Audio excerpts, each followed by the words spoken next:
de residência lá, e o Felipe aí depois começou a dar aula, é um cara conhecido, famoso no Brasil aí, dá aula muito bem, tem um curso, tem uma empresa de curso lá em Londrina, depois o Felipe pode explicar para eles isso, como é que funciona, o que que tem lá. Então é um grande prazer aí você estar aí e dar essa aula para a gente. A gente É, convidou ele, ele aceitou prontamente, então para nós foi muito bom. quando o Alcides me falou que ia ter essa aula, eu fiquei assim, Fechou? fazia tempo que eu não sentia isso. Deu aquele, caramba, cara, vou dar aula lá no hospital de base, porque aí você começa a pensar, né? Alcides, faz 14 anos que eu pisei no hospital de base pela primeira vez. Saí aqui do Paraná, saí daqui num sábado, posei no sábado pro domingo em Brasília, na segunda-feira começou a residência. Então, realmente é um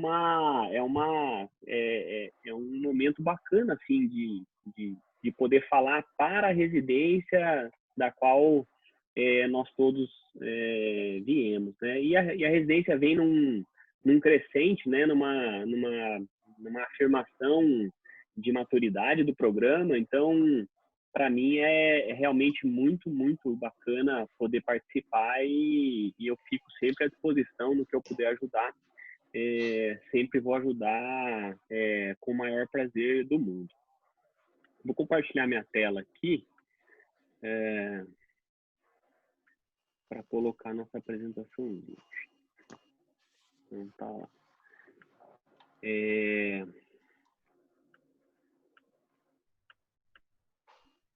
Deixa eu tentar.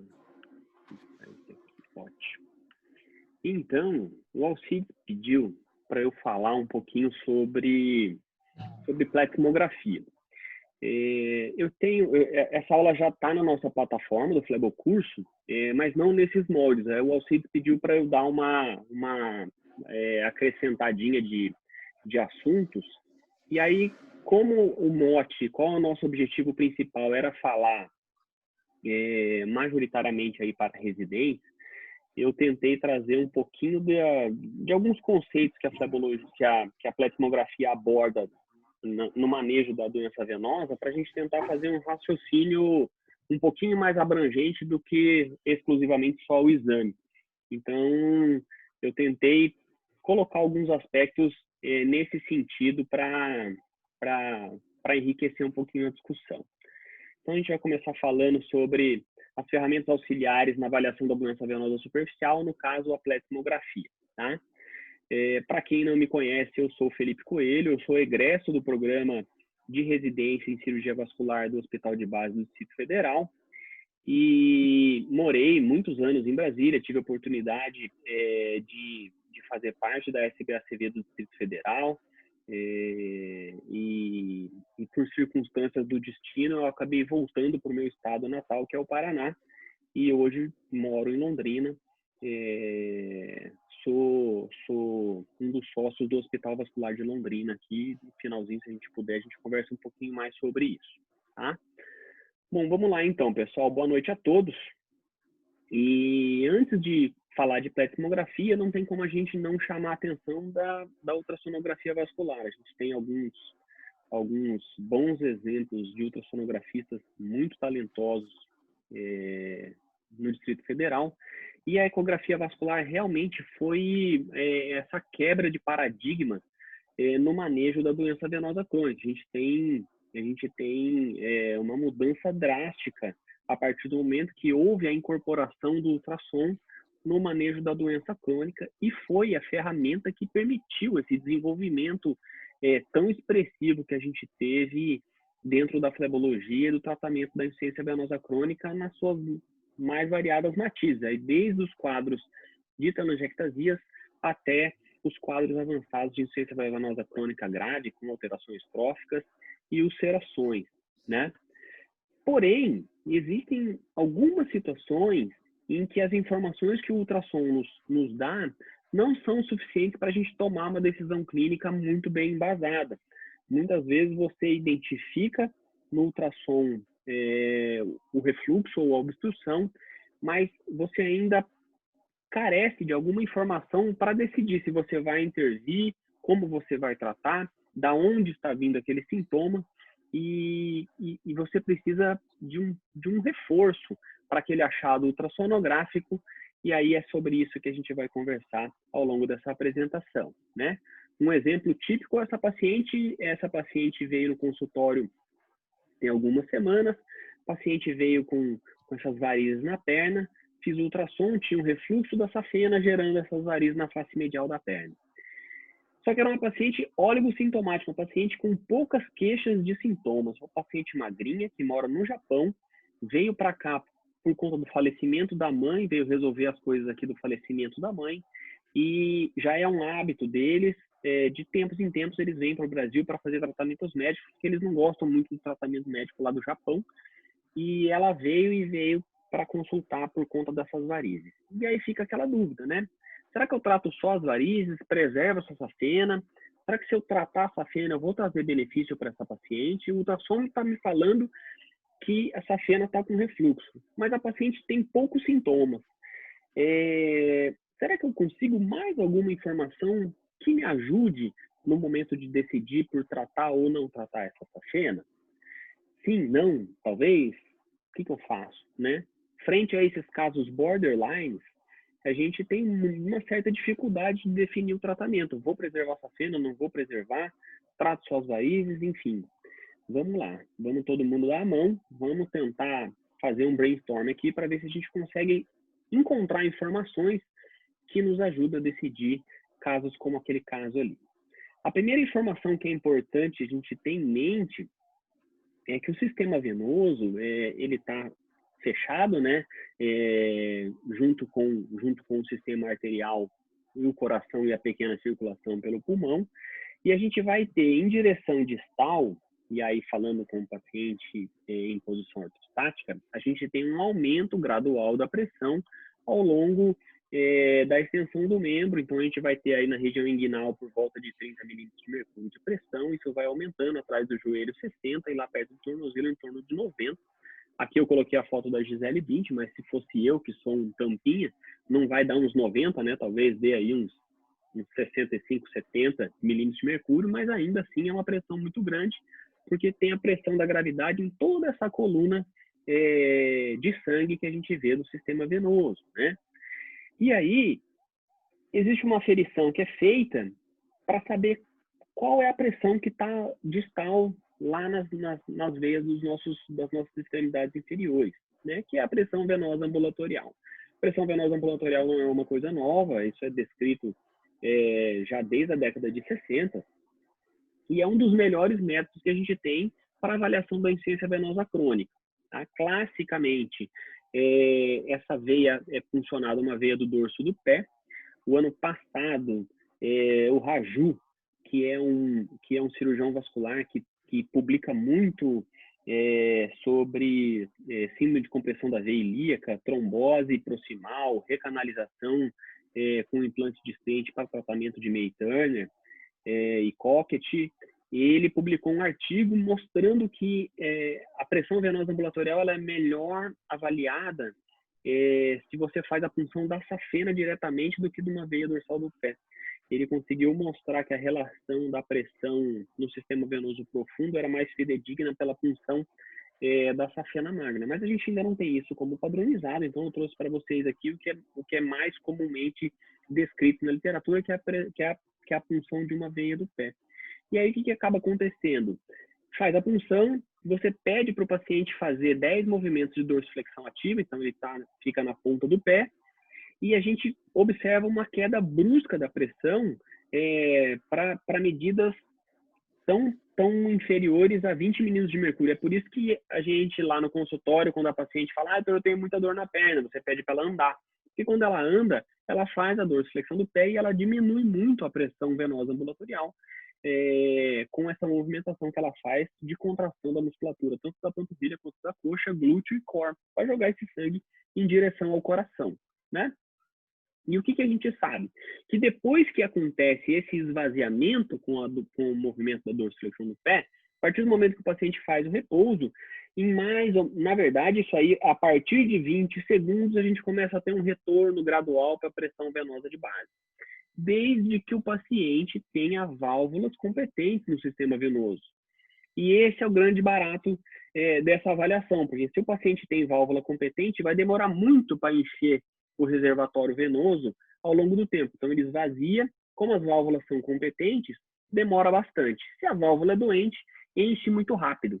E esse é o princípio básico que a gente tem que entender para interpretar a pletismografia, seja ela a ar, seja ela a fotopletismografia e as outras pletismografias que a gente tem disponível, tá bom?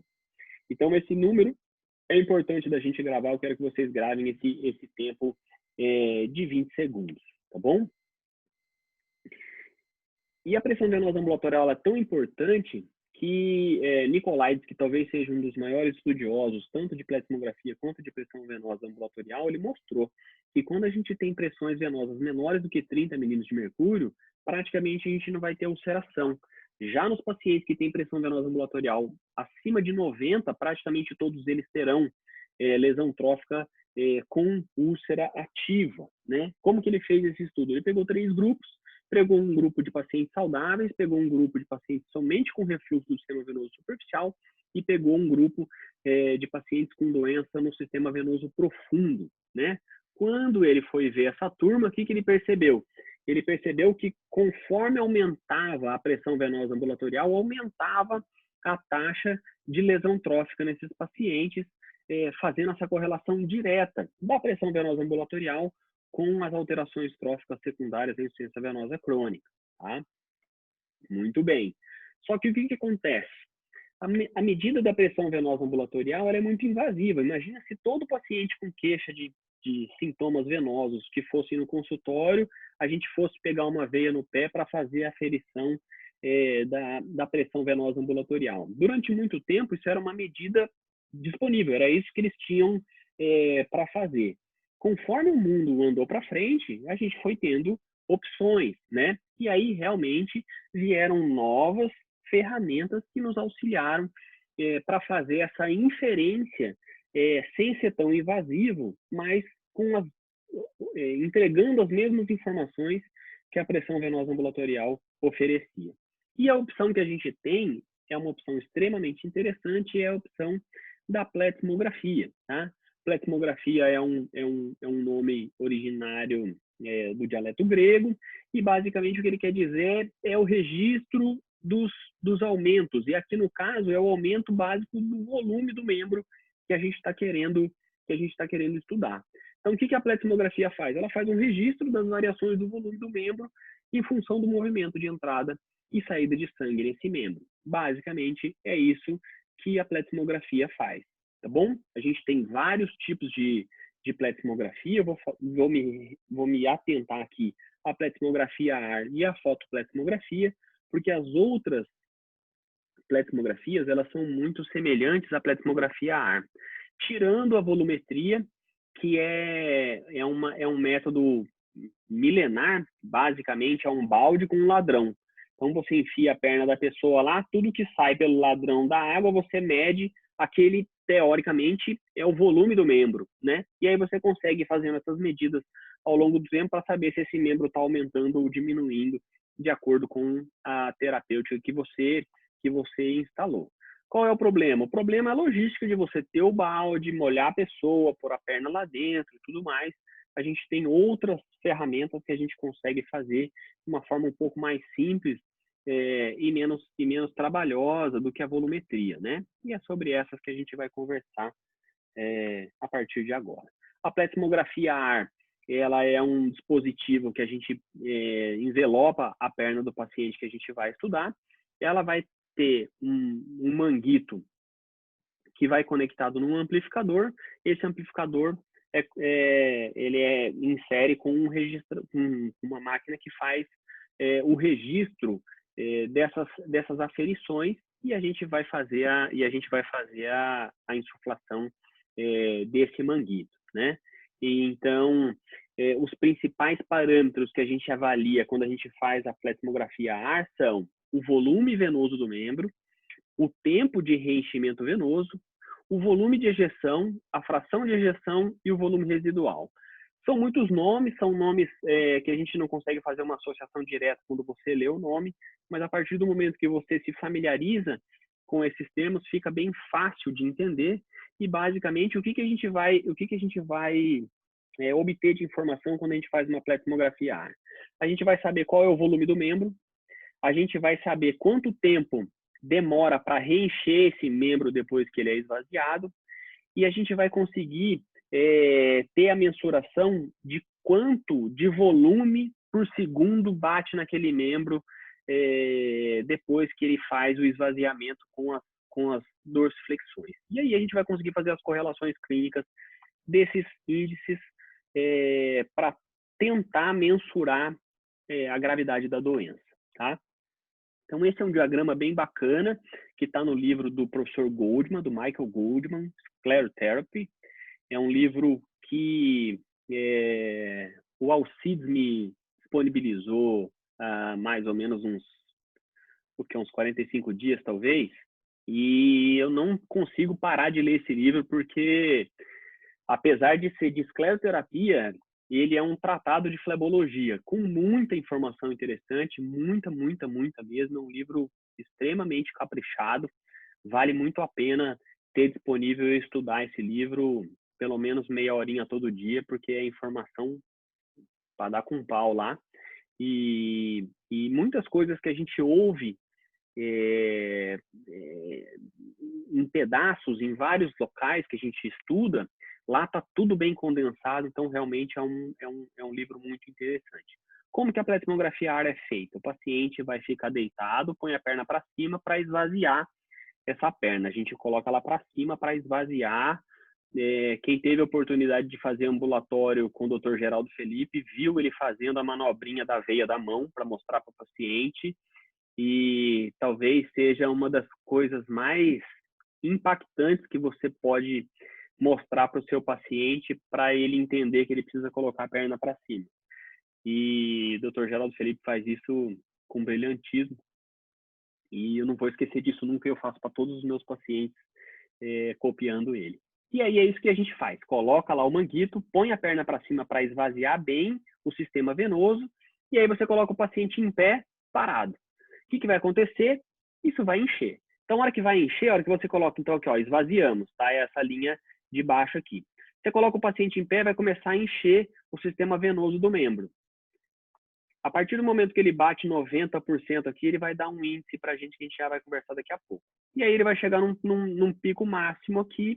Esse é o volume do membro. Esse é o tanto que cabe de sangue naquela perna. E aí a gente vai calcular o volume de ejeção, tá? Que é uma dorsiflexão. Dá essa depressão aqui, a gente consegue ver quanto que essa musculatura é capaz de ejetar de sangue com uma contração.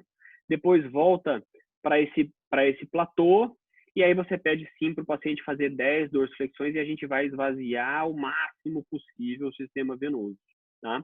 E aí a gente vai conseguir ter o volume residual, que é a diferença dessa base aqui para o resíduo que o paciente não conseguiu esvaziar do sistema venoso. Isso é bem fácil da gente entender, né? Se ele não contrai muito, se ele não ejeta muito, fica muito volume residual. Se fica muito volume residual, a gente tem aumento da pressão. E aí, gradativamente, isso vai voltando para o membro cheio de novo com o paciente em pé. Dados esses números, a gente vai ter as informações que a gente quer, né? Dentre elas, o tempo de enchimento venoso. O tempo de enchimento venoso é o tempo que demora para reencher. Na verdade, eles fazem um cálculo com 90% do enchimento, né?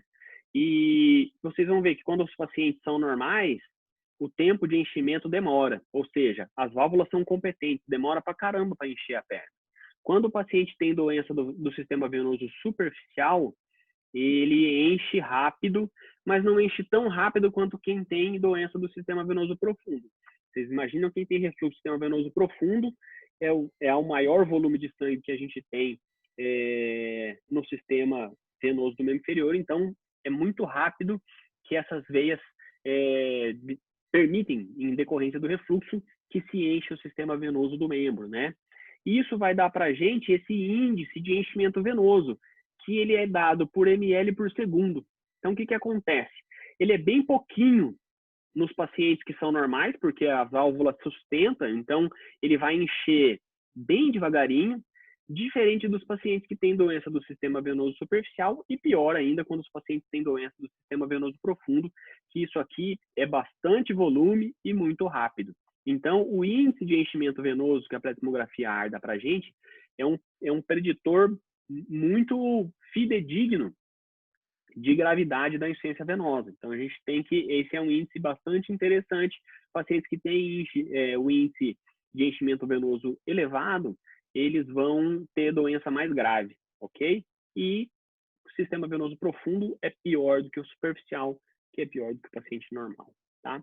Depois a gente vai ver a fração de ejeção. A fração de ejeção ela vai ter relação com duas coisas, com a competência das válvulas e com a capacidade da musculatura de contrair e ejetar esse sangue, tá?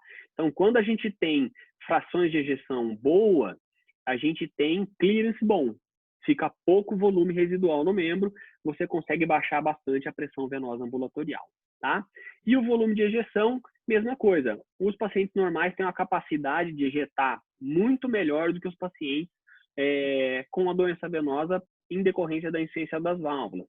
E aqui a gente vai colocar outros fatores vão entrar associados com o volume de ejeção. A gente sabe que o paciente idoso ele vai tendo uma diminuição da mobilidade da articulação, então ele não consegue ter uma amplitude articular do tornozelo adequado para fazer esse esvaziamento, então isso implica em estase e, consequentemente, aumento da pressão venosa nesse membro e, consequentemente, mais sintomas e mais lesão tecidual, né? São os pacientes que vão estar lá no CEAP 4, 5 e 6, tá bom? Muito bem. E aqui para mostrar para vocês como realmente, quando a gente vai ver o índice de enchimento venoso, quanto mais ele aumenta, então a gravidade vai aumentando conforme a gente tem um VFI aumentado, a gente vai ter muito mais alteração trófica com ou sem lesão, quando comparado aos pacientes que têm um índice de enchimento venoso baixo, né? Que demora para encher. Quem enche muito rápido, com um volume muito grande de sangue, vai ter lesão trófica mais severa, tá bom? E depois eles fizeram essa associação, a associação de fração de ejeção e índice de enchimento venoso. Quando a gente tem fração de ejeção ruim e o índice de enchimento venoso elevado, aí o paciente vai ter uma hipertensão venosa bem grave e, consequentemente, lesões tróficas, a gente vai ter mais lesão. Então, o que ele fez? Ele separou dois grupos, um grupo com fração de ejeção acima de 40% e um grupo com fração de ejeção para baixo de 40%. Se a gente for ver a taxa de pacientes com ulcerações, ela vai ser muito, muito mais baixa do que os pacientes com fração de ejeção baixa com significância estatística.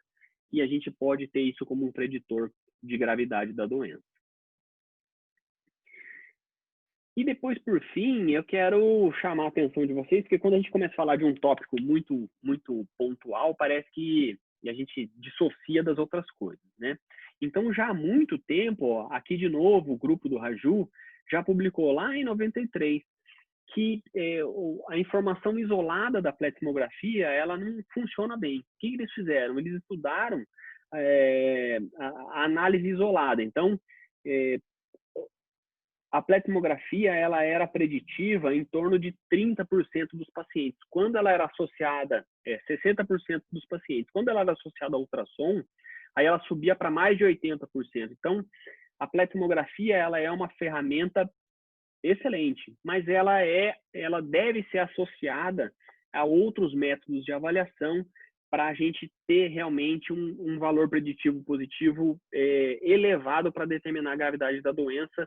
Isoladamente, a gente pode ter limitações, principalmente porque o paciente pode ter anquilose de joelho de tornozelo, o paciente pode ter um quadro inflamatório grave e a pletismografia isoladamente ela não consegue dar todas essas informações, então ela vai precisar de uma ajudinha, tá bom? Qual é o problema? Aqui eu coloquei as esculturas dos trabalhos de Hércules, né? porque fazer a pletismografia ar, ela é um exame demorado, é uma máquina que a gente tem dificuldade de ter manutenção. No Brasil, a gente não tem facilmente o dispositivo de pletismografia ar, e eu coloquei aqui as duas principais referências que eu usei para complementar essa aula, do Maffei, dizendo que existem dificuldades relacionadas com a importação, manutenção e fornecimento dos suprimentos para esse equipamento. Então, a gente tem pouquíssimos serviços no Brasil que tem um pletismógrafo a ar disponível, tá? Tanto que eles tiraram a descrição pormenorizada da pletismografia a ar da edição nova do Maffei. Ele fala, se você quiser saber alguma coisa de pletismografia a ar, vai estudar as edições anteriores. E eu peguei também a referência do Goldman, em que ele diz que na prática clínica, o uso da pletismografia a ar ela é limitada porque é um exame que demora. Se você pegar uma clínica que tem um fluxo muito grande, dificilmente você vai conseguir fazer todos esses exames de todos esses pacientes de uma forma dinâmica e que seja viável para a prática clínica do dia a dia, né? Então, a gente precisa de alternativas, e a alternativa é a fotopletismografia. Por quê? Porque eles conseguiram compactar o aparelho numa máquina pequenininha e que dá informações valiosas que nos auxiliam a fazer o nosso raciocínio clínico, né? É um exame sensível e objetivo, ele é muito fácil de fazer, rapidinho, é um aparelho portátil, não tem nenhum tipo de invasividade no paciente, então ele é inócuo, ele não obrigatoriamente precisa ser um médico fazer o exame, pode ser uma pessoa treinada para fazer o exame, então pode ser até um momento de pré-consulta com o médico, ele já vem com aquela informação em mãos, né? Antigamente havia uma restrição com relação à calibração do aparelho, mas os aparelhos mais novos, essas máquinas digitais, eles têm um sistema computadorizado de calibração sistemática e automatizada, então isso diminuiu muito esse problema, hoje está bem mais fácil de fazer, né? E como que funciona? É um teste não invasivo em que há um diodo, que é esse aqui, emissor de luz, e nesse mesmo aparelho, nesse mesmo sensorzinho aqui, ele tem uma célula fotoelétrica que ele capta a luz que é refletida. Quando ela é emitida, ela bate na pele e isso reflete, ele consegue captar isso e fazer um registro gráfico dessa captação, tá? Então, basicamente, o que vai acontecer? Quando tem a mudança do volume de sangue na pele, a gente vai ter uma mudança também na quantidade de luz que reflete de volta para o sensor, e isso ele vai captar e vai fazer um registro gráfico, como eu vou mostrar para vocês daqui a pouco, tá? A fotopletismografia, assim como o tempo de enchimento venoso, dá o tempo de reenchimento venoso. Aqui a gente não vai ter aquela riqueza de informações que a fotopletismografia a ar nos oferece. Mas o tempo de enchimento venoso é o mais importante deles todos, porque a partir dele a gente consegue fazer inferências importantes em associação com o ultrassom e com a clínica do paciente, tá? E basicamente vai ser o quê? É a mesma coisa. O tempo decorrido para a pele receber o sangue após o esvaziamento promovido pelo exercício. Então, a gente vai pedir para fazer dorsiflexão de pé, vai esvaziar o sistema venoso, esse sangue vai reencher e é nesse momento que a gente vai pegar o tempo que demorou para voltar para o nível basal de repouso, tá bom? Ele é útil para avaliação da gravidade do refluxo, que é uma coisa que o ultrassom, apesar da gente, quem faz muito exame, saber que refluxos com velocidades muito altas, tempo de refluxo muito prolongado, normalmente está associado a quadros mais graves da doença, a gente não pode colocar isso no laudo. Então, quando a gente faz o laudo de ultrassom, a gente não coloca refluxo leve, refluxo moderado, refluxo grave. Por quê? Porque a gente não tem ainda bons métodos de quantificação desse refluxo, tá? Você teria que calcular o volume de refluxo para dizer se ele é leve, moderado ou grave, promover uma classificação, fazer uma comparação. Então, é um trabalho que ele ainda não está muito bem definido, né? E aí, a pletismografia pode nos ajudar nesse sentido, tá? É útil para a gente fazer a análise de pacientes com edema de membros inferiores. Será que aquele edema está vindo de uma insuficiência venosa? Paciente que tem dor na perna, será que a dor da perna vem de uma alteração do sistema venoso? Ele ajuda muito nesse sentido, ok?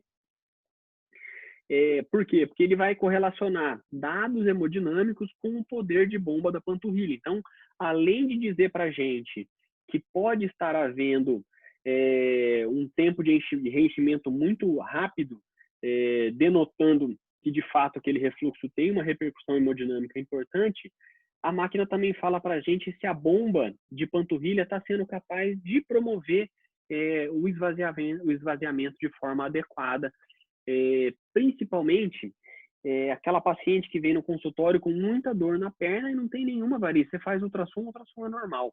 Quando você faz a fotopletismografia, você vê que a capacidade de contração da musculatura é muito ruim. Ou seja, o clearance do sistema venoso do membro inferior, ele não está efetivo não por uma doença da veia, mas por uma incapacidade da musculatura de promover esse esvaziamento, tá? E outra coisa que a gente consegue ver por meio da pletismografia é o impacto no tratamento. Então, assim, definimos que a gente vai fazer um tratamento daquela paciente que eu mostrei lá para vocês. A gente consegue ver se a pletismografia antes e depois melhorou. Isso é um parâmetro objetivo que você mostrou que melhorou devido ao tratamento que você promoveu para o paciente. E outra coisa que você consegue fazer é a avaliação da recidiva, tanto dos sintomas quanto de alterações tróficas. Então, um paciente que você tratou e ele ficou bem, e depois de um tempo ele volta a ter sintoma, você faz a fotopletismografia. E, de fato, houve uma piora do tempo de reenchimento venoso, você tem que identificar de onde está vindo esse refluxo, porque é aquilo ali que está causando sintomas do paciente, tá bom? E como que a gente faz o exame? A gente cola o probezinho a 10 centímetros do maléolo, como eu mostrei aqui para vocês, né? Então o maléolo está aqui, a gente mede 10 centímetros, cola. Esse aqui em especial, o Elcat, é um aparelhinho alemão, ele vem com um adesivinho que você cola na pele, e ele tem só por fora o adesivinho, então você cola, o sensor fica encostado na pele, automaticamente ele faz a calibração. Quando ele dá o ok da calibragem aqui, você pode disparar e começar o exame. E com o que é o exame, basicamente? O paciente vai fazer movimentos de dorsiflexão do pé.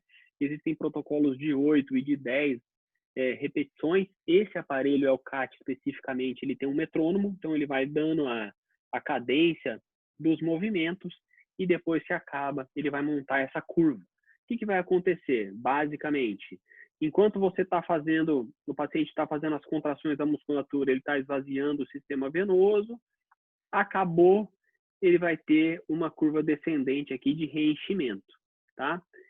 Quanto mais longa é o tempo de reenchimento, melhor é a qualidade das válvulas do sistema venoso. Então, imaginem, se o paciente tem válvulas competentes, vai demorar para reencher.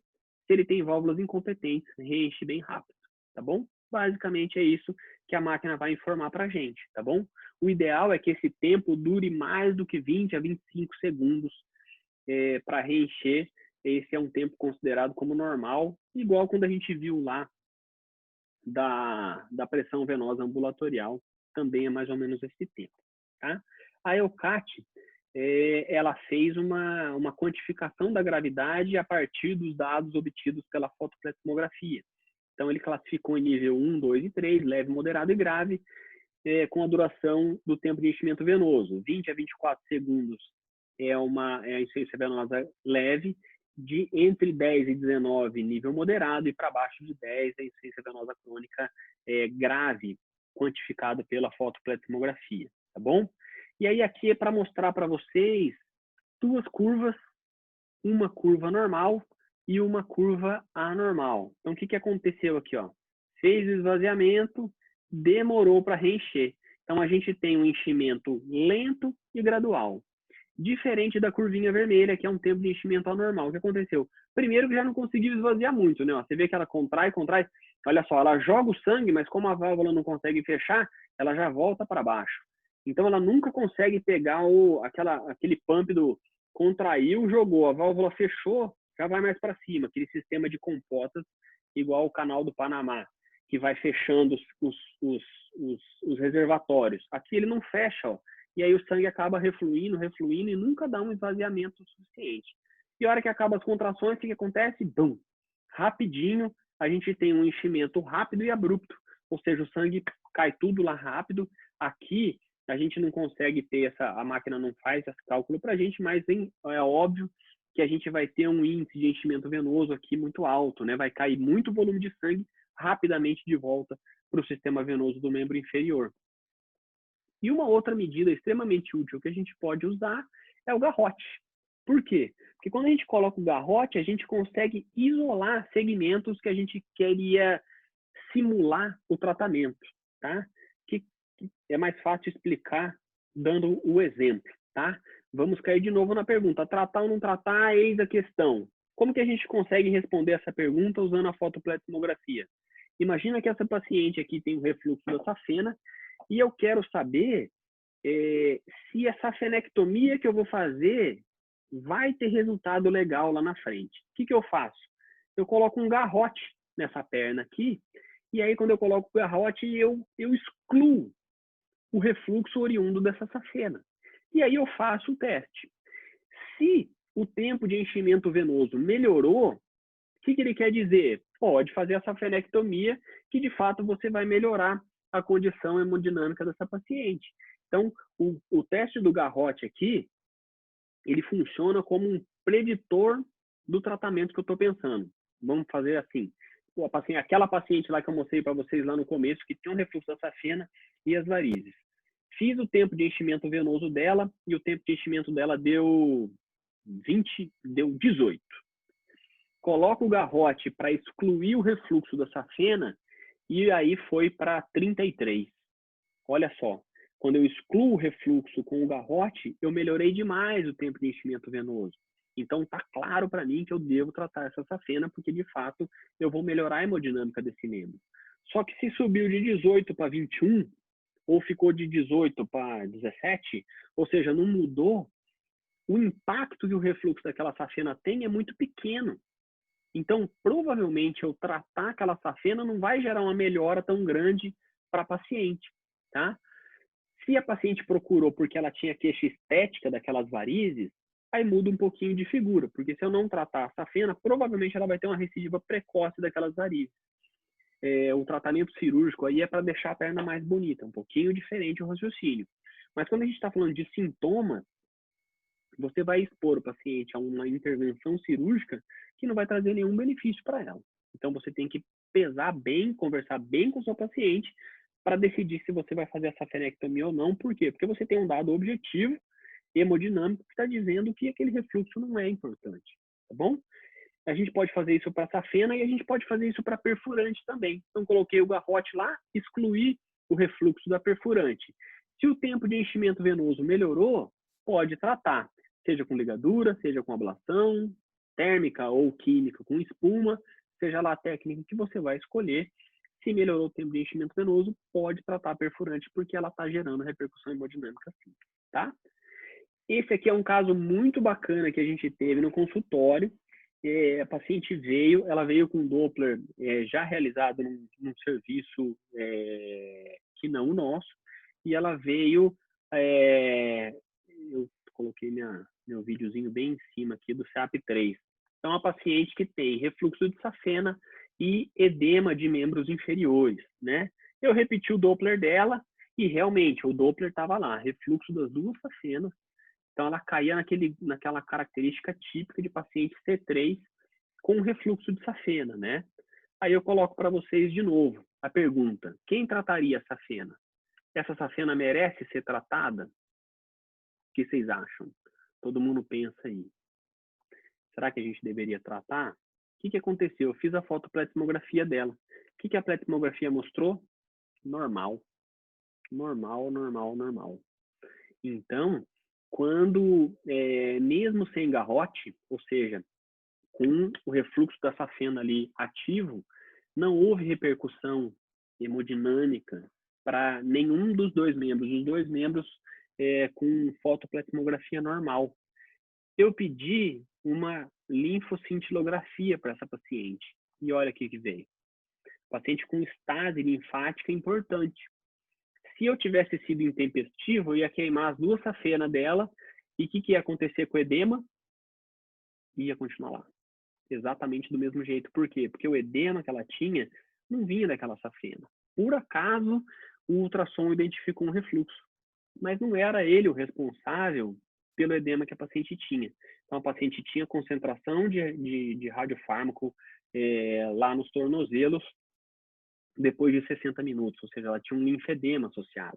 Então, ao invés de operar essa paciente, eu mandei ela para fisioterapia, fazer terapia física complexa, compressão inelástica, atividade física, para o controle do edema, porque aquela safena não estava tendo repercussão hemodinâmica significativa para o quadro dela, tanto que ela melhorou com o tratamento clínico fisioterápico e está em acompanhamento ambulatorial com a safeninha dela lá, numa boa, sem necessidade de intervenção, tá bom? E aí agora eu vou falar um pouquinho para vocês da experiência nossa, desde 2012, usando a fotopletismografia. Isso tudo começou lá no Hospital Regional da Asa Norte. Depois que eu acabei a residência, eu fiz o concurso da secretaria e fui para o Agarram, aos cuidados do Dr. Samuel e do Dr. Gilson. E o Dr. Gilson tem um fotopletismógrafo que foi o que a gente usou tanto para o meu mestrado quanto para o meu doutorado. Ele é uma pessoa que eu tenho uma gratidão muito grande, porque ele sempre me ajudou, sempre foi um entusiasta e incentivador. E a gente fez os nossos trabalhos juntos lá no Agarram. E o que a gente fez? Essa aqui é a minha tese de mestrado, publicada no Jornal Vascular Brasileiro, e a gente avaliou a qualidade de vida e fotopletismografia nos pacientes que foram submetidos a tratamento de varizes com espuma. E a gente achou dados bastante interessantes com significância estatística, né? Aqui eu coloquei os 2 gráficos para fazer a correlação para vocês. Esse aqui é o gráfico do questionário de qualidade de vida, com uma melhora expressiva. Então, o amarelo aqui é o depois do tratamento, e aqui os dados da fotopletismografia depois do tratamento. Então, a gente conseguiu elevar o tempo de enchimento venoso desses pacientes para uma faixa próxima do normal. Esses pacientes do mestrado eram pacientes com insuficiência venosa crônica grave, eram pacientes CAP 4, 5 e 6. Então, eu tinha muito paciente que tinha dermatofibrose importante, anquilose de tornozelo, eram pacientes que tinham dificuldade de fazer esvaziamento, mas ainda assim a gente teve uma melhora dos índices de tempo de enchimento venoso com significância estatística. O mestrado foi o segmento precoce e o doutorado foi o segmento tardio, né? Que foi publicado ano passado no Dermatologic Surgery. A gente fez a defesa do doutorado o ano passado e a publicação na sequência, né? E o que a gente viu? Que ao longo do tempo, ao longo desses 12 meses que a gente seguiu os pacientes, a gente conseguiu manutenção da melhora do tempo de enchimento venoso, apesar de ter uma nítida tendência de queda para os valores basais. O que acontecia? A gente conseguiu fazer esses pacientes melhorarem e essa melhora ela foi correlacionada com os índices de qualidade de vida, que, diferentemente do tempo de enchimento venoso, tinha uma sustentação muito melhor, também com significância estatística ao longo desses 12 meses, tanto para a qualidade de vida quanto para os sintomas, ambos com significância estatística e sustentados ao longo do tempo, com taxa de cicatrização acima de 80%, com benefício grande para esse perfil de paciente. Tá? Então, para a gente tentar resumir aqui o que é fundamental de informação que as pletismografias, de uma forma geral, nos dão, é o seguinte, pessoal, é uma ferramenta coadjuvante extremamente valiosa para enriquecer o seu arsenal de informações quando você vai decidir tratar seu paciente, principalmente naquele paciente que você tem dúvida. Por quê? Porque aquele paciente que tem uma safena de 10, 12 milímetros, com varizes muito grandes, com estase venosa evidente, com muitos sintomas, esse paciente você não tem dúvida que vai tratar a safena dele. Mas aquela paciente que tem uma safena com refluxo, mas não é uma safena muito dilatada, que não gera varizes muito importantes, que tem um quadro comportamental típico, é aquela paciente que não faz atividade física, passa muito tempo sentada. Todo mundo tem aquela paciente do consultório que trabalha de dia e estuda à noite. e ela vai no consultório porque ela tem muita dor na perna. E aí você pega uma das safenas tem refluxo. Poxa vida, vou tratar essa safena ou não vou? A fotoplasmografia ajuda muito a decidir casos como esse. Casos de edema, que você não tem tanta certeza se o edema é venoso ou se o edema é linfático. Também é uma opção extremamente interessante de você lançar a mão da plasmografia para te ajudar a decidir se você vai tratar cirurgicamente esse paciente ou não. E um muito legal é aquela paciente que tem fraqueza da bomba muscular da panturrilha, porque você dá a informação objetiva. Fala, olha, você tem fraqueza da musculatura, preciso que você faça atividade física, que os seus sintomas devem melhorar. E quando a gente consegue motivar essa pessoa a fazer atividade física, realmente você consegue gerar uma melhora dos sintomas muito importante, porque realmente a bomba não está conseguindo fazer o esvaziamento. E, além disso, você consegue entender um pouquinho melhor a hemodinâmica da circulação venosa do seu paciente. O paciente fica mais junto com você.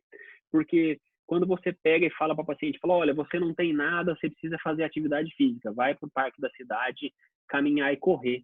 Ela sai do consultório e fala assim, pô, filha da mãe, ele fica falando que eu não tenho nada. Fica muito abstrato. Quando você entrega um número para ela e explica de onde aquele número veio, você consegue um engajamento no tratamento muito maior do que se você só explicasse para ela. Isso é um fator de adesão ao tratamento que não é fácil, é um tratamento difícil, ninguém gosta de fazer atividade física, principalmente nessa faixa etária de mulheres aí que trabalham, tem família para cuidar, ela tem dificuldade de achar aquele momento de fazer atividade física. Isso é um fator motivador para ela seguir no tratamento dela, tá bom? Espero que vocês tenham aproveitado. Acho que vale a pena a gente abrir para o debate, porque vai ser muito mais rico quando a gente discute e apresenta casos reais, né? Eu gostaria de agradecer mais uma vez aos preceptores da residência pelo convite para falar para os residentes do Hospital de Base, que foi a minha casa por 2 anos. Realmente a residência, no sentido literal, a gente morava aí dentro desse hospital, né? E o Hospital de Base foi a instituição que me permitiu construir minha carreira, me deu asas para seguir as coisas que eu sempre tive vontade. E além de ter dado uma carreira profissional muito sólida, me deu muitos amigos, pessoas que eu levo no coração, e vai ser sempre um prazer estar em contato com Brasília, porque realmente é uma comunidade muito aconchegante da vascular do Distrito Federal, talvez por ser concentrada muito, realmente você fica muito próximo das pessoas, e é um prazer muito grande fazer parte dessa família. Só tenho a agradecer mais uma vez e fico à disposição para a gente debater um pouquinho disso que a gente conversou agora.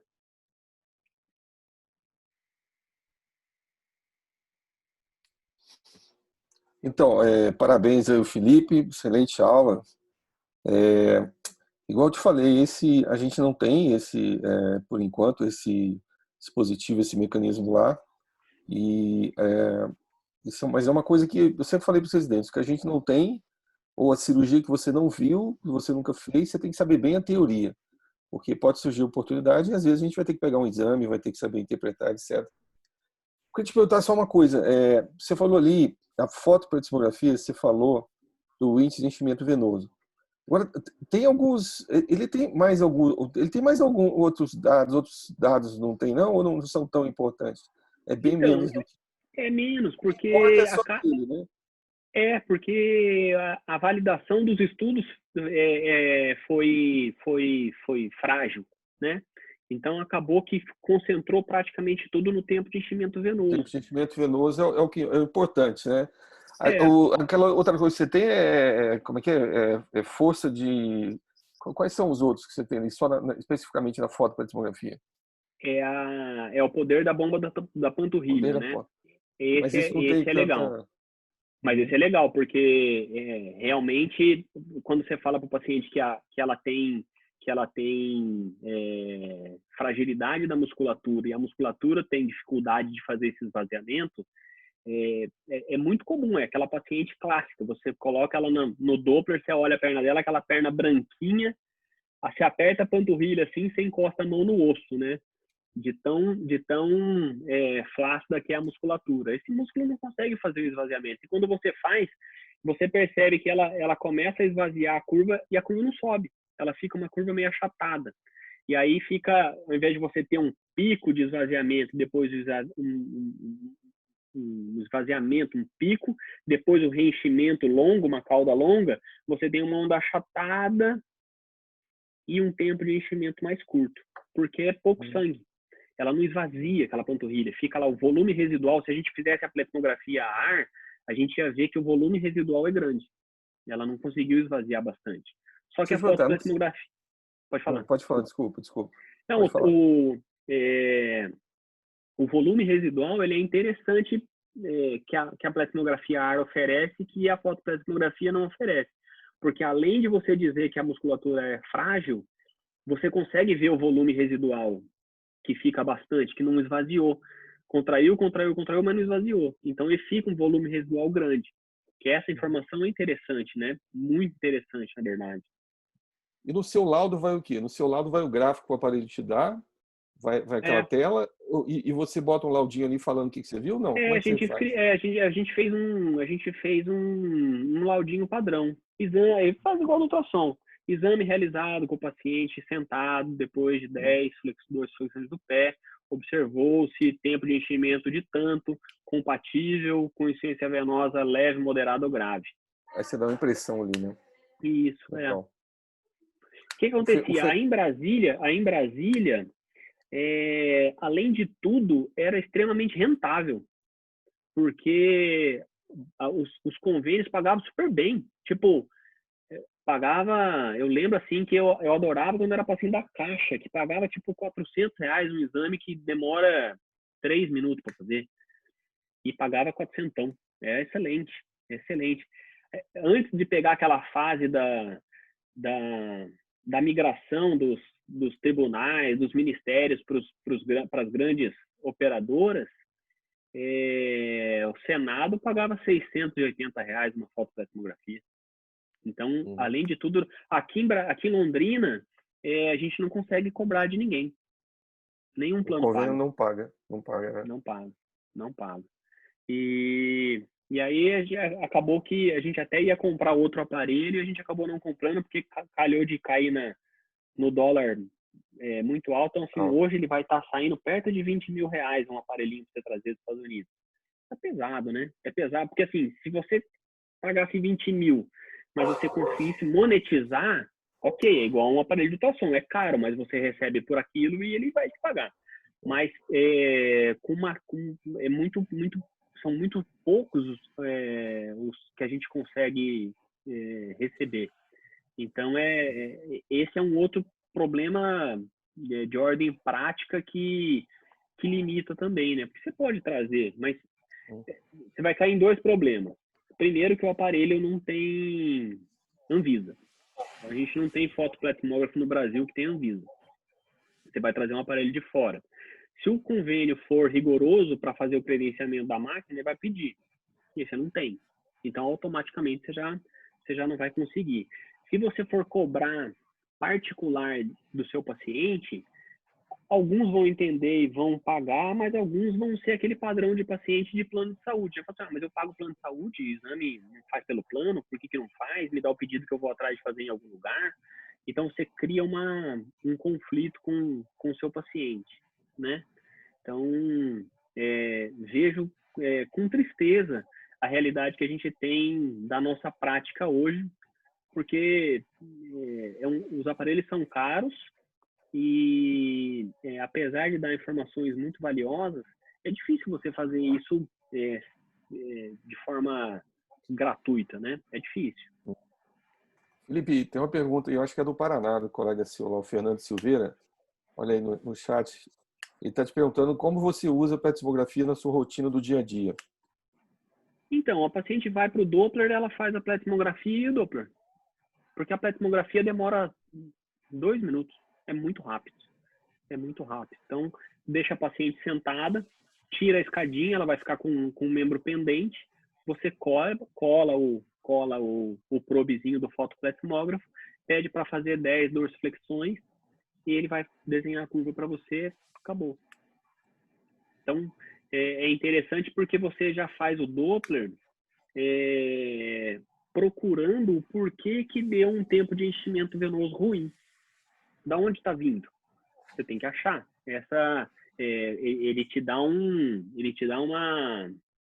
Ele fecha o pacote da... Ou então você já vai para o exame de ultrassom achando que você vai achar um exame normal porque o tempo de enchimento venoso da paciente está normal. O que acontece, muito comumente, são pacientes que têm musculatura muito forte. Então, eles fazem um esvaziamento brutal. E aí, às vezes, você tem um tempo de enchimento borderline, aí, 20, 25, mas uma safenona dilatada e com refluxo.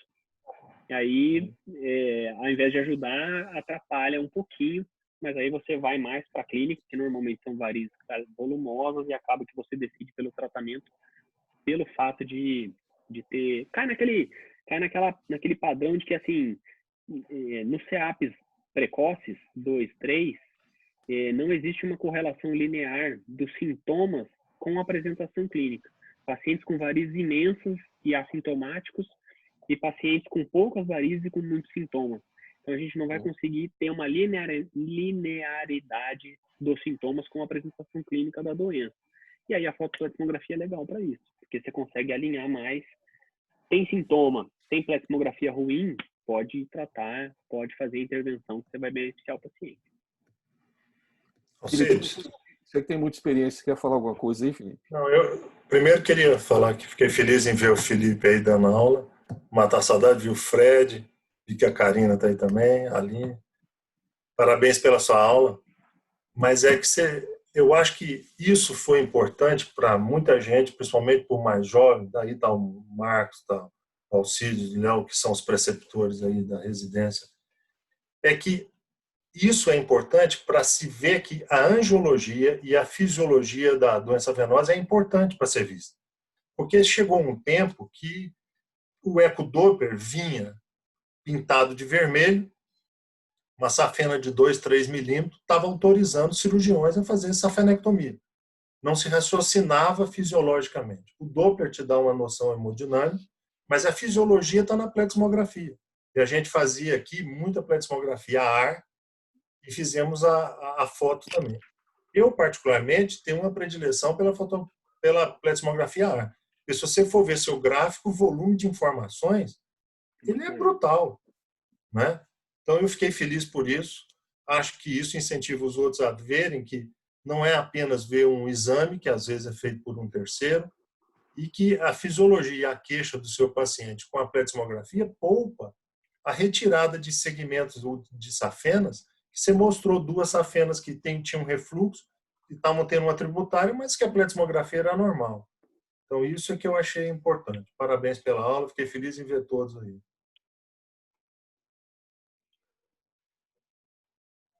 Felipe, tem uma pergunta aqui do Fernando.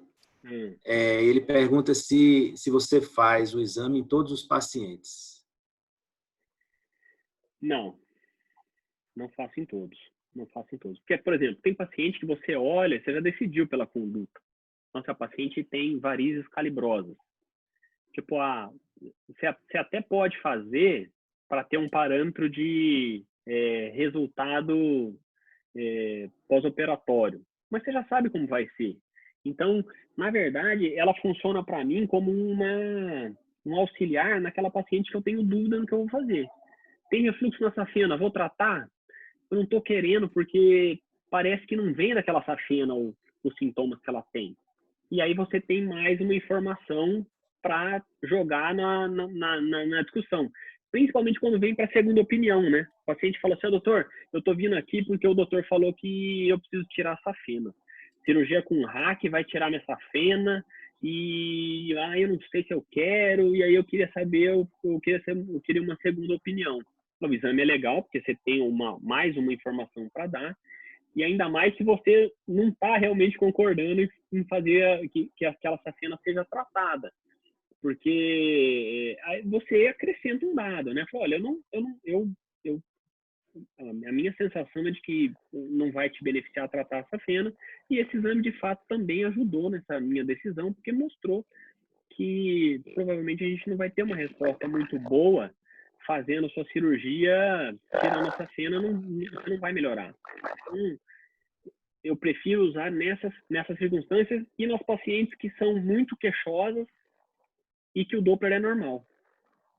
Porque aí eu consigo identificar que tem falha de bomba da panturrilha, que é isso que vai fazer com que não tenha um bom esvaziamento, e eu consigo dar uma meta para ela. Falou, eu quero que daqui 6 meses a gente repita o exame e você consiga esvaziar melhor esse sistema venoso com a musculatura mais tonificada. Você tem que fazer exercício.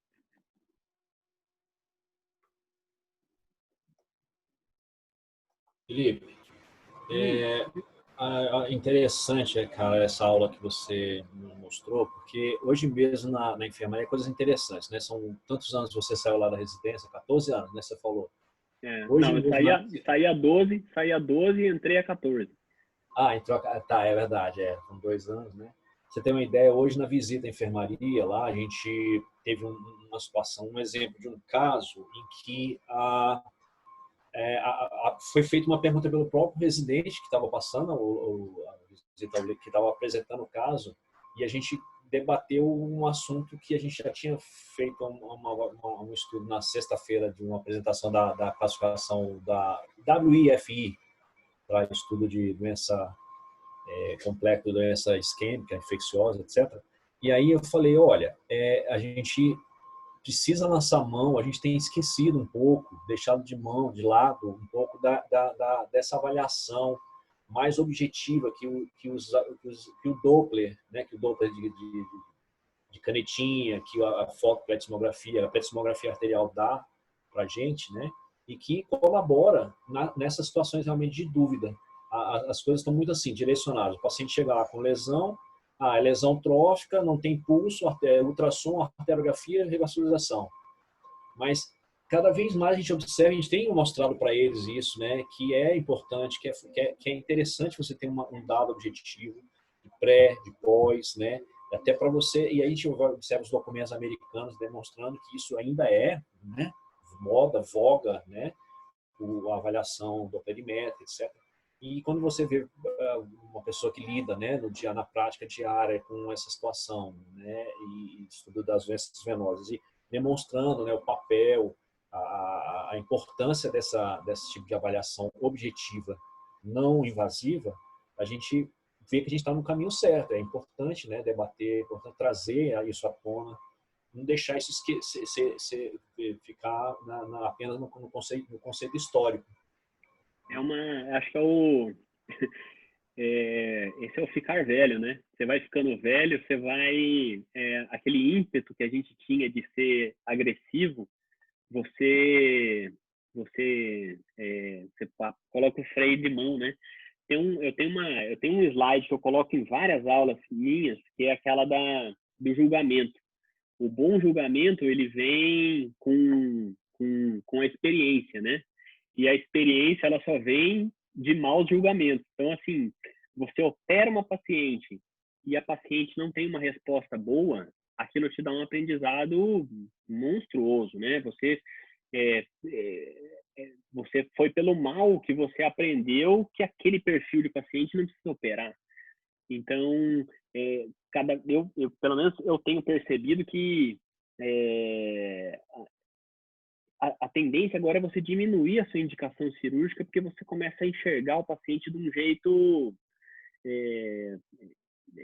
você consegue você fica preciso enquanto o teu procedimento vai conseguir melhorar aquela paciente. Então, cai um pouco nisso. Você fica mais cauteloso, você espera um pouquinho na resposta, você pensa o tratamento clínico para ver se melhora, para ajudar na resposta do seu tratamento cirúrgico, porque ela tem a varize que ela acha feio. Então, aí é mais fácil de você indicar o procedimento, tirar aquela varize, que aquela varize esteticamente incomoda. Mas uma boa parcela dos pacientes vem com sintomas junto. E aí, quando você fala que você vai operar, automaticamente a cirurgia também deve melhorar um pouco dos sintomas. E você precisa ter segurança para falar, olha, nós vamos operar e vai melhorar. E isso aí vem mais ou menos nesse sentido. Posso atrapalhar vocês aí, meus amigos? Que isso, Fredão. Felipinho, Como é que tá o prazer. Covid? Marquinhos, que bom te ver, Marquinhos. Viu? Muito prazer. Léo, Felipinho, sempre, às vezes a gente encontra até mais, e o Lipe, então, nem tenho o que comentar sobre ele, sobre a ida até o Paraná, a casa dele. E tio Felipe que está aí, tio Geraldo Felipe que está por aí, um abraço imenso, viu? Tudo de bom. Marquinhos, você falou uma coisa aí que explicar para o pessoal que está mais novo, que eles entendam qual é a minha situação, que eu moro numa cidade pequena de interior, né, aqui na Bahia. Quem não sabe, eu moro em Barreiras, mas os amigos todos sabem. E, assim, o que o Marquinhos falou sobre o Doppler de ondas contínuas, né, na nossa mão, gente, olha, eu garanto a vocês, não dá para andar sem ele. Não dá. É o nosso estetoscópio, é o nosso... poxa, é a propedêutica armada mais simples que a gente tem, depois do nosso exame físico, né, claro. Mas, assim, cara, já me tirou de tanta confusão aqui. Porque no hospital de base era fácil, mas aqui, que você não tem uma equipe cirúrgica, você não tem nada, você tem que, sabe, chegar e falar assim, é isso, eu vou entrar, eu vou intervir num trauma. Eu sei que foge um pouquinho da dinâmica do curso, mas é só para lembrar e pegar essa pecha do Marquinhos, para que os residentes que estejam ouvindo saibam o quanto isso é importante. Existem empresas mundiais como a Huntley, por exemplo, e a Parks, que têm equipamentos maravilhosos, né? A Huntley, ela é inglesa, né? Se não me engano, lá de Cardiff. E eu pelejei para comprar alguns equipamentos deles. Eles têm caixa de Alux, cara. E eu fascinado com a vontade de comprar com caixa, para poder estudar melhor um pé diabético, para poder fazer as coisas assim, de uma forma old school, sabe? Assim, aquele negócio assim que funciona. Eu juro para vocês, funciona. Ainda dá para tirar você de encrencas e ajudar teu paciente assim mesmo, porque eu não tenho acesso a uma angiografia com facilidade, não tem nada aqui, né, na realidade. Você não tem ainda uma hemodinâmica, não tem nada que possa te ajudar na outra parte arterial, nas doenças arteriais com mais facilidade. Se você quiser fazer alguma coisa, você que vai fazer mesmo, né? No estilo HBDF 20, 25 anos atrás, que não é mais. E a gente fazia. Agora não dá para viver sem ele. O que o Marcos falou aí agora foi perfeito. Perfeito. Faz falta. E os meus estão aqui, sempre na minha bolsa.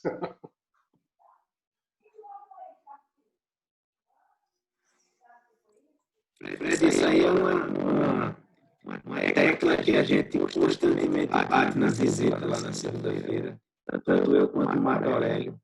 A gente pega realmente no pé dos residentes para calcular o ITB, para ver como é que está o fluxo.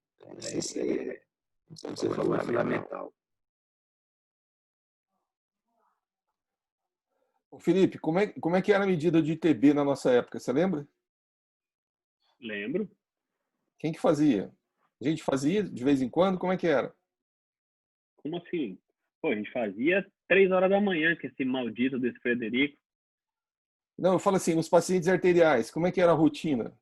Que eu falo para os meninos lá, é uma coisa que a gente perdeu muito esse negócio do ITB por conta de falta de Doppler. Lá no hospital não tem mais o Doppler, o DOC do hospital, e tem essa dificuldade, e se perdeu muito no ITB.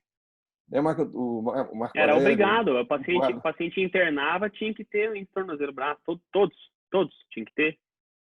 Você lembra que quem não fazia, a gente ligava para o outro residente para ele voltar lá e fazer?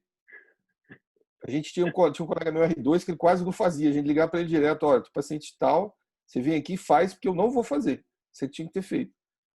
E a gente está numa campanha aí. Eu faço aqui e os caras tiram sarro de mim. O ITB? Porque agora, assim... E dá para cobrar, né? Você falou em cobrar, a gente fica bobeando e dá para cobrar a medida de ITB. Dá para cobrar. Paga pouquinho, mas vai juntando esse pouquinho daqui dali. Você tá fazendo. Por faz exemplo, o Doppler quando pede Doppler arterial, eu costumo fazer. quando o paciente tem doença, porque às vezes o paciente não tem doença, aí não faz sentido, né? O pessoal pega aqueles Doppler, pede Doppler arterial para paciente de 25 anos. Isso aí você não vai fazer, porque não tem pulso no pé. Mas assim, o paciente tem doença, já manda o ITB no Doppler arterial, porque aí você põe o Doppler arterial e coloca a cobrança do índice tornozelo-braço. É um minutinho para fazer, você já vai ter que testar ali as artérias, você já está fazendo o exame mesmo, não custa nada colocar o manguito e fazer. E isso está se perdendo mesmo. Você vai conversar meio geral assim com as pessoas, é aquele raciocínio que o Marco estava falando, já vai para artério, porque até o Doppler, que era para ser uma coisa valiosa, dar informação útil, ele só serve assim, o seu exame físico fala o que está lá no Doppler. Oclusão fêmuro-poplítea, eu já sabia disso, que tem pulso femoral, não tem pulso poplítico, não é oclusão fêmuro-poplítea, eu já sabia. Eu quero saber onde que está. Eu quero saber se tem uma genicular calibrosa. Eu quero saber se a onda está com índice de aceleração bom lá embaixo e não precisa revascularizar, dá para tentar um tratamento clínico primeiro. Então, é mais ou menos esse raciocínio aí que a turma não faz, né? Não faz porque é tudo tocado, é correria, não é mais como era. Não vou falar nem no nosso tempo, porque o nosso tempo também já era corrido, né? Mas eu lembro de ver nossos professores fazendo um exame físico do paciente, ele tinha mais informação que a arteriografia dava com o exame físico. Então,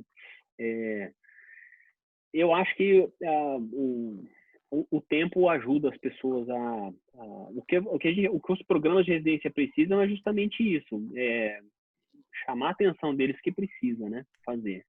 E tem mesmo, tem que fazer. De vez em quando tem que voltar algumas coisas assim mesmo. O Fred deve lembrar desse aparelho, todo mundo lá lembra desse aparelho. Tinha um aparelho antigo lá de um dock desse que era hands-free, ele era Wi-Fi, você lembra, Fred? Era um aparelho grande, assim, um aparelho caro, era um IMAX. Foi caro para caramba, deve ter custado o preço de um ultrassom um aparelho aqui na época, a secretaria comprando. E eu me lembro que o aparelho estragou, quebrou, não sei o que. Eu lembro que um dia mexendo na caixa lá, a gente sabia o que fazia. Eu vi uma fita cassete. Aí ia jogar fora, eu falei, posso ficar com essa fita? O doutor Hermano, acho que era o chefe, não lembro. Pode ficar com a fita. Eu vou digitalizar. E depois eu tive dificuldade, porque eu não tinha nem gravar, não tinha nem toca-fita na época, recente. Eu falei, pô, eu tenho que arrumar isso para os meninos. Aí arrumei um cara, uma firma aqui em Brasília, o cara digitalizou para mim, que era um tutorial de sons de DOC. Você deve ter visto que eu botei lá no Fórum Vascular. Várias vezes eu coloquei. Então lá tem um tutorial em inglês que fala som arterial, artéria normal, som de artéria pré-estenose, pós-estenose, som venoso, som não sei o quê. Pô, aquilo é um negócio muito legal, aquilo ali. E essa fita está até guardada aqui, eu sempre passo, todo ano eu passo para o residente, eu passei para ele esse ano. E é uma coisa assim que te ajuda. O Fred lembra disso, quando a gente era estudante de medicina, a gente ganhou uma fita cassete da Merck, que era sons de ausculta cardíaca. Ausculta cardíaca.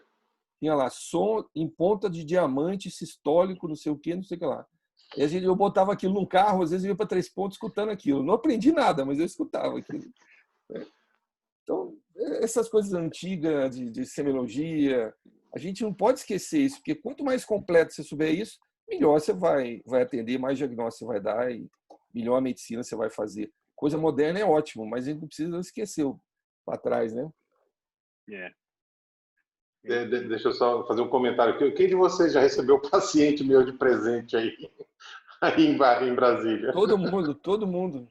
Vocês já viram meus relatórios? Eu vou te falar, os residentes aqui, ó, se tiver algum que queira se manifestar, pode se manifestar. Toda vez eu elogio os seus relatórios, porque você bota tudo lá. Nunca mudou, cara. Não vai mudar. Não, eu falo para os meninos aqui, olha aqui. Aquilo. Olha, eu te elogiei e também eu acho que foi o Hugo que eu elogiei. Foi o Hugo, estava no Doppler comigo, elogiei o Hércules esses dias. Se alguém quiser aqui, pode falar para ele. O Hércules fez um pedido de Doppler. Eu falei, olha como tem que ser um pedido de Doppler. Ele fez o pedido Doppler, sei lá, venoso, arterial, de um membro, explicando por que o paciente tinha, botou a clínica e o que ele queria saber. Então, quer dizer, se você quer saber um membro, por que você vai pedir bilateral? E você tem que falar o que o paciente tem e falar o que você quer. Agora, o seu coisa também, a gente sempre elogia, você bota tudo. Você bota lá o ETB, você bota tudo esses negócios lá, os pulsos, né? Com certeza. Eu não perdi esse hábito. Eu tirei uma foto e mandei para eles uma vez. Eu não sei se bobear os meninos já saíram, não sei se são eles aqui que estão. Eu já mandei uma foto do negócio seu lá. Com o seu nome, carimbo e tudo, porque coisa boa a gente pode botar no nome, né? A gente pode identificar. E tem outra coisa que eu aprendi no hospital de base, foi nunca esconder meu nome. Nunca precisou. Tá vendo? A cara tá a tapa, porque essa turma daí não foi fácil, não. Não precisou de esconder, né? Graças a Deus foi uma dádiva ter conseguido isso aí, passado por aí. Sem dúvida nenhuma. É legal, Fred, a gente tem os residentes que estão, tem o filho do Múcio que está aqui na página, o Marcelo, né, tá fazendo residência com a gente, tem outros residentes aqui, a nova guarda, vamos dizer, a guarda atual da residência, né?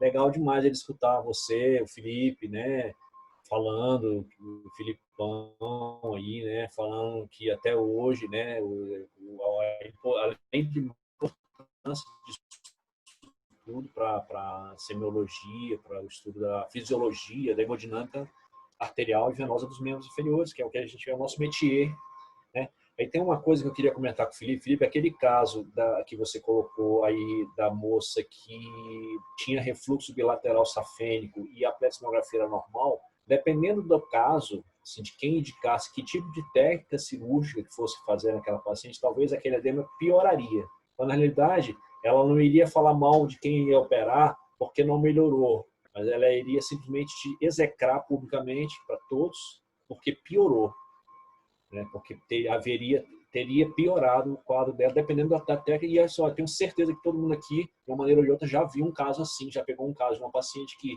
ou não melhorou ou piorou com a cirurgia. Infelizmente. Então, quão importante é a gente passar uma mensagem dessa, né, para todos aqui, que estão, né, às vezes mais novos, mais antigos, quanto é importante, como isso é necessário nessa divulgação. Né? Eu não sei quem falou isso, mas tem um ditado que é assim: você demora 3 meses para aprender a fazer uma cirurgia, 3 anos para indicar e 30 anos para não indicar. Então, na verdade, a riqueza do troço é você saber qual que você não vai fazer, porque realmente você vai ter problemas, né? Então, isso é bem legal e, né, experiência, né? A gente vai aos poucos aprendendo com as cabeçadas. Então é isso. Marco Aurélio, você que é o chefe, você pode fechar aí. Fechar, Alcides, eu gostaria só de agradecer imensamente a disponibilidade de Felipe, inclusive porque essa aula a gente tem feito, está havendo agora uma parceria entre a residência médica e a Sociedade de Cirurgia Vascular. E essas aulas, elas são posteriormente disponibilizadas no canal do YouTube da SPACVDF. O pessoal tem assistido, o pessoal tem gostado. Então, eu agradeço demais, em nome da SPACVDF, a sua disponibilidade de permitir gravar essa aula e ajudar a nossa sociedade como você sempre ajudou. Eu agradeço demais. Eu feliz demais de estar aqui. Demais, demais. Vou dormir satisfeito. Felipe, mandei para o seu zap agora o certificado, tá? Da palestra. Dá uma olhadinha aí. Obrigado. Obrigado. Chegou. Tá aqui. 2 convites, tá? Amanhã a gente vai ter uma solenidade aqui, viu, Fred? Todo mundo aí, galera. Nós vamos homenagear 2 assim, professores que foram, assim, depois do enquete que a gente estabeleceu no grupo de residência, dos preceptores, que gentilmente aceitaram o convite que nós fizemos a eles para serem os nossos patronos, o patrono do nosso programa de residência, né? E aí amanhã a gente vai fazer essa homenagem a eles. Eu queria contar com a presença de vocês todos, tá? A partir das 20 horas, já mandei o convite no grupo aí, tá? E seguir, eu acho que no dia 27 ou 20 agora de julho, a gente vai ter uma palestra, aqui uma aula ao vivo do Roberto Alves, Robertinho. Vai falar, viu, Fred? Viu, Felipinho? Vai Que falar legal. sobre o paciente com pé diabético isquêmico, né, controvérsia, etc. Nesse assunto. Então, convidados, tá? Já de antemão, tá bom? Show. Muito obrigado, boa noite. Chegou, Felipe? Obrigadão, chegou. Tá bom, cara. Obrigado, viu? Obrigado pelo convite e sempre à disposição. Obrigado a gente. Obrigado, a gente Quarta-feira nós vamos fazer uma live que nós vamos falar de o exame ultrassonográfico pós-tratamento de varizes. Vou apresentar o artigo o consenso da União Internacional de Flebologia. Bacana, se alguém quiser disponibilizar para a turma, para os mais novos, os residentes, eu acho que é uma oportunidade bacana, a gente vai falar de ultrassom. 20 horas no Zoom, aí só me falar que eu mando o link para acessar, tranquilo. Tá bom. Obrigadão. Falou, boa noite. Obrigado. Tchau. Valeu, boa noite. Boa noite.